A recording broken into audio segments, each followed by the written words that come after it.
just like in any chemistry system that we are talking about. So the first thing I like to do is to tell you a little bit about the kinetics absorption of these, the absorption, particularly the absorption problem of a gaseous particle onto a surface, because the first step before any reaction can occur, the reactant must go onto the surface, and then something will happen. Either you put in energy or something like this. So the first step in any reaction, surface reaction, is absorption. Okay. So we need to learn a little bit about this absorption process. And there are two ways to think about this. The first one is, of course, by thermodynamics. And I'm telling you some descriptive chemistry. The first one is due to Gibbs, right, the famous Gibbs equation in thermodynamics that some of you may have heard about. And what Gibbs is saying is that he's saying in a very ideal way, that the Gibbs surface has a zero thickness. Okay, so normally what happens? Normally he think of a surface as a phase. Okay, so phase is a homogeneous region of space where you have a certain concentration of material.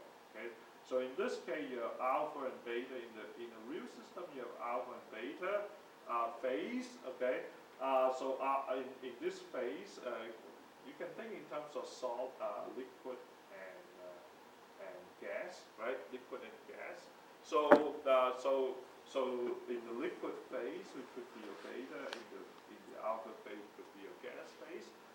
The concentration of this is a two-component system.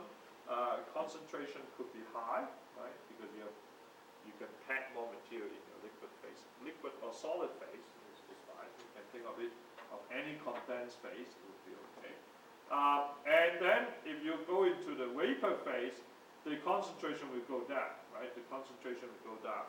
And of course, there's a fuzzy region whereby the evaporation or condensation occur in this fuzzy region.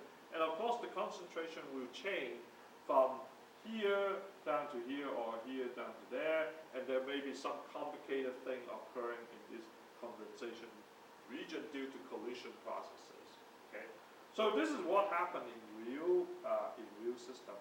What Gibbs said is that, okay, well, it's very hard to model this sort of fuzzy region between alpha and beta phase. So let's just ignore that, and then we just put an arbitrary imaginary boundary right here in the middle, somewhere in the middle. We don't care how. There's some way to do that.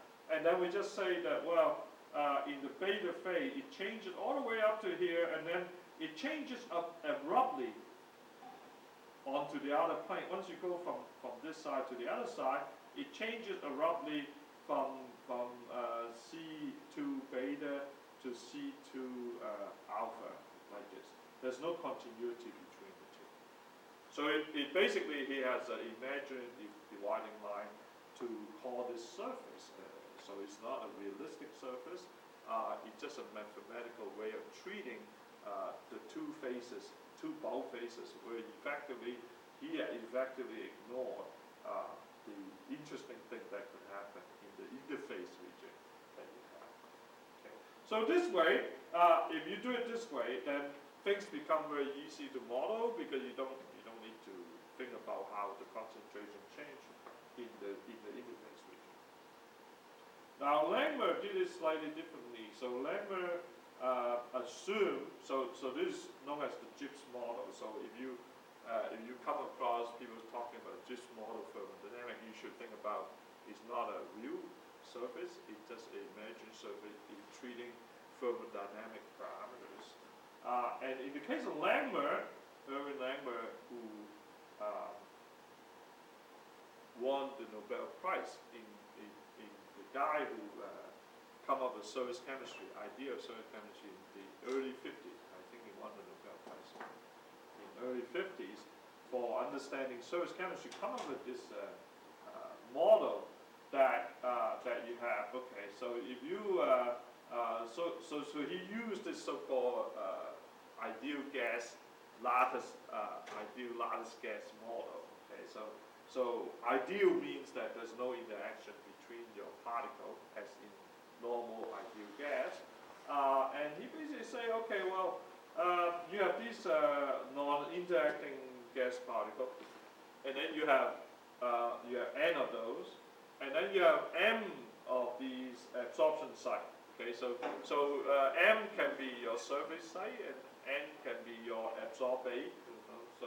So let's think about how this n number of these absorbate coming down to this m amount of site. How do they absorb it?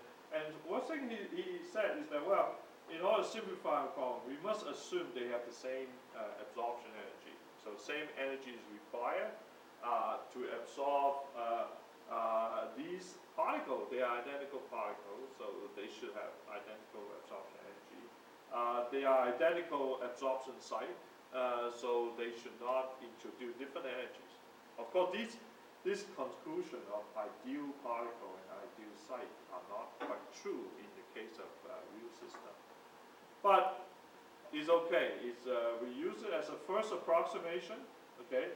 So let's see. He said then, how do we calculate the coverage, right? In the case of absorption, coverage is simply the number of number of absorbers you have, which is n, divided by the available absorption site, which is m. Okay, and often people use theta to indicate coverage. Okay, so the symbol theta is used to say coverage. And what he found is that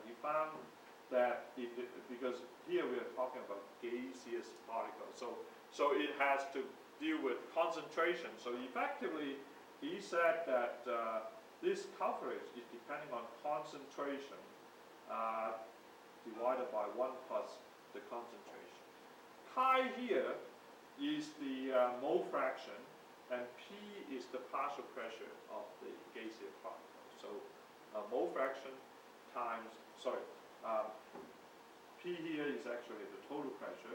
So chi times the total pressure is actually just the partial pressure, right? So you think of it as partial pressure of your particular gas particle divided by 1 plus the partial pressure of that particular particle, of that particular kind.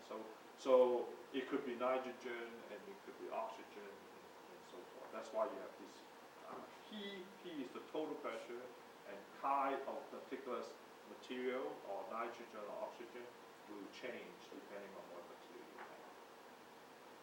So he showed that the coverage is just proportional to the partial pressure in effect divided by 1 plus the partial pressure of that gas, of that absorbent. And he did some complicated thing with statistical mechanics. He then say the mole fraction, this chi here, right? Mole fraction, we can think of mole fraction quite easily in terms of concentration relation, gas particle, and so forth. But he also say that, well, if you use statistical mechanics, you can write the mole fraction in this way. You have some constant, not necessarily constant, you have some function in front, called the partition function, and then you have some e to the minus chemical potential divided by kT. Okay, so what I'd like you to get out is that this mole fraction has a Arrhenius type equation form, and the Arrhenius equation form, of course, depends on the energy minus some energy divided by kT, right? So this is like mu naught here is the chemical potential. This is how you relate to chemistry. So you have the mole fraction is related to chemical potential scaled by the temperature, divided by the temperature. Okay, so two things, chemical potential and the temperature. That's how you control the mole fraction, the amount that is possibly that could absorb onto the surface. So this is how chemistry comes in, because if you have different material, different absorbate, the chemical potential will change. And if you have different absorption site, the chemical potential will also change, because it depends on the particle and your absorption site. And of course, the temperature, right? If you have high temperature or lower temperature, it will also absorb. It will change you should change the coverage, right? Because if you have lower temperature, everything flow at the surface will get stuck. So the coverage should stay relatively constant. If you have high temperature, it should affect the coverage. Okay, so this is a statistical mechanical way of introducing chemical potential and the temperature into what is known as a rather simple equation that Langmuir has. Essentially, is partial pressure divided by 1 plus the partial pressure, which is the coverage. And the introduction is through this mole fraction, which is through the Arrhenius like